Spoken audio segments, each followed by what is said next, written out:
Hi, welcome back to my channel. I thought today I would do a video about coping and how different ways of coping work for different people. So stay tuned. So for those of you that don't know, my husband served in Iraq as a Navy Seabee and was in a blast when he was on a convoy and sustained a traumatic brain injury. In addition to that, my husband has been diagnosed with PTSD.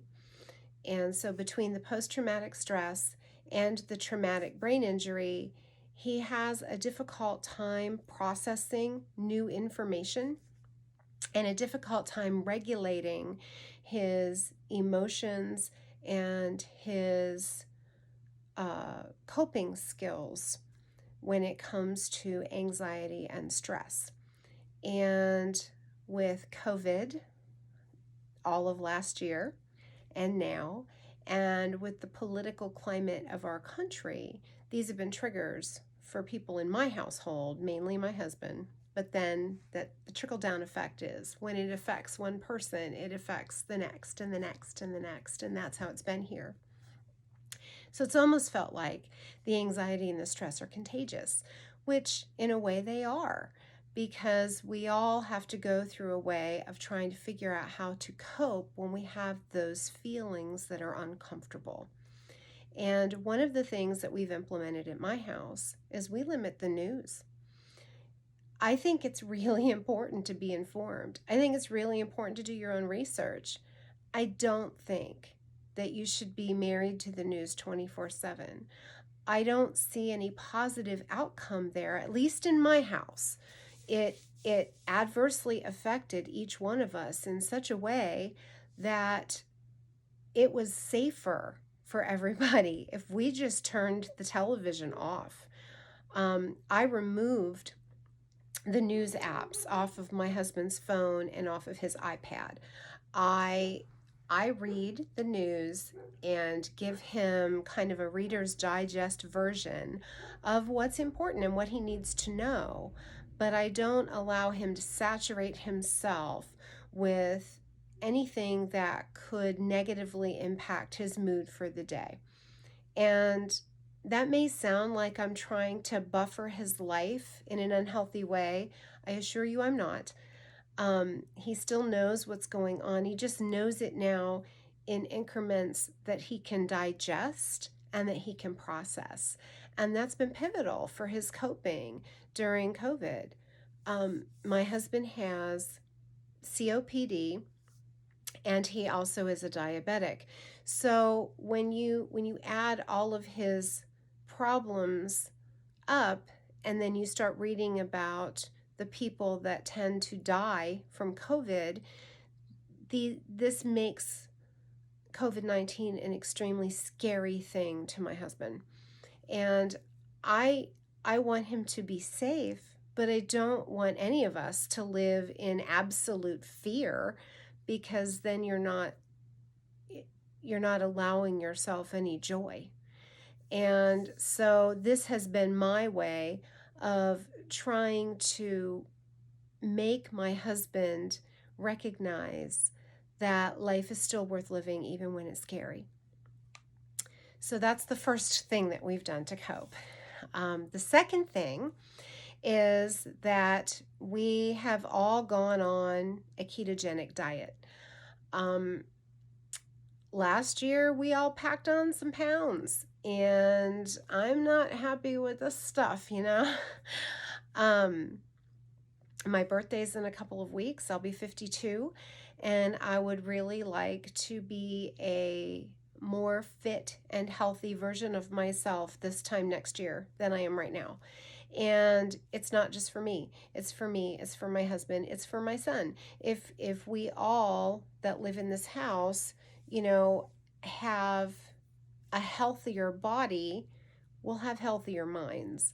And I believe that from the bottom of my soul. So we have made some dietary changes. We have also, for my husband and for myself, we've become a lot more regimented in our sleep. we both make sure that we're in bed. We don't sleep in the same room. He has what's called periodic limb movement disorder, and I mean, he will beat the tar out of me. So he has his room and I have my room, but we go to bed still at kind of the same time and we get up at the same time and we still spend that time together before we go to sleep and right after we wake up. And we have really come to cherish, especially the mornings together, because they're quiet and we get to kind of connect without feeling rushed. Um, but the sleep itself is imperative. When one of us doesn't get enough sleep, or if both of us, God help us, doesn't get enough sleep, it's not a good day here in the Fox house. It's just not. So, sleep, tremendously important for your mental health. You can't really adequately cope with stress if you're not getting enough rest. And we're making that a priority here. My biggest thing is slowing down my thinking. If I can be a healthier version of myself, mentally and physically, then I can only be better for my husband, who I'm caring for. So, one of the biggest things that I do is slow down my thoughts. I quit my job right before Christmas because I was feeling spread too thin. And I didn't feel I could keep working and continue to be there for my husband and be there for our aging parents. But primarily for my husband, who has been having a heck of a time. And if I'm away too much, he doesn't quite know. It's like I'm his ballast. He's very codependent upon me, and though that's not the healthiest thing, it's just part of how he's learned to cope with the disabilities that he came home from Iraq with. And I freely give that to him. That's me choosing to love him where he is, and I don't feel that's too much to ask.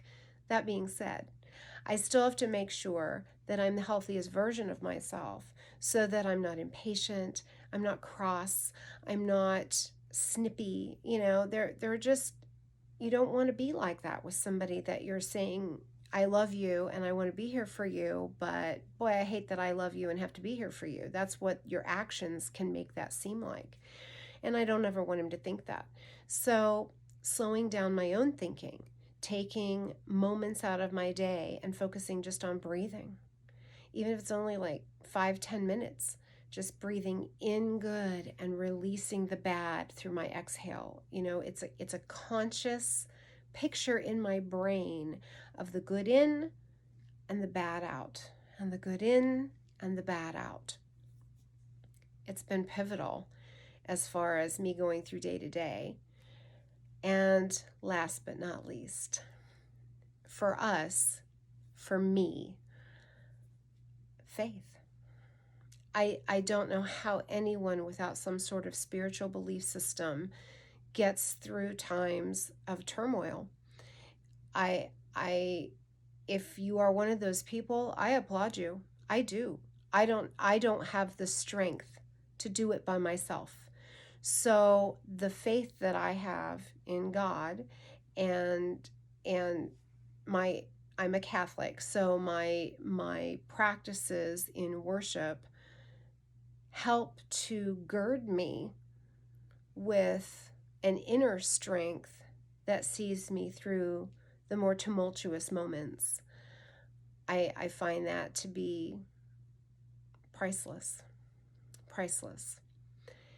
And those are my biggest, coping skills around here. We really work hard to try to work on our communication. I have, just like anyone who's involved with the Veterans Administration, we have horror stories. However, we also have some good ones. And one of the good ones is that through the Caregiver Stipend Program, which we are a part of, I can receive mental health counseling, and so can my husband. And even through all of the COVID quarantines, we have been able to still do, my husband's been doing telehealth, which is like a video connect appointment with his psychologist and his psychiatrist on a regular basis. And I've been able to do phone calls with my counselor every 2 weeks. And that has really been an imperative part of coping with everything that our country has been through. And I really, really, really, really implore anyone who's feeling even remotely shaky or burdened by the things they carry to seek out some mental health help. I never would have been somebody that believed that I needed any help. I am one of those people that believes really, truly, I am strong enough to do it and I can do it, period. And if I set my mind to it, I'll make it happen. May not be perfect, but it'll get done. And though that's still true, I have learned through my therapy that I don't give myself enough opportunity to ask for help or to receive it. Even if I don't ask for it, if someone else tries to give it to me, I tend to push them away. And that was just making it harder for me to get through things that I actually had help right there, ready, willing, and able, and I was not acknowledging it. So it took somebody outside of my life to point that out to me and to show me that I was really missing out on an opportunity to be a stronger and more complete version of myself. So, mental health, key. I hope this video helps some of you. Feel free to comment below. I will talk to you guys again, probably in a couple of days. I think I'm going to post videos on Wednesdays and Fridays from now on. And it can be on anything. It can be on skincare. It can be on wigs. It can be on the VA, coping, caregiving, my crazy dog Enzo, who is a long-haired German Shepherd and not quite 2 and a pistol. It could be on anything. And I hope you all join me, because this journey that we call life is a lot more fun if we all do it together. So hope to see you in a couple of days. Thanks for watching. Bye.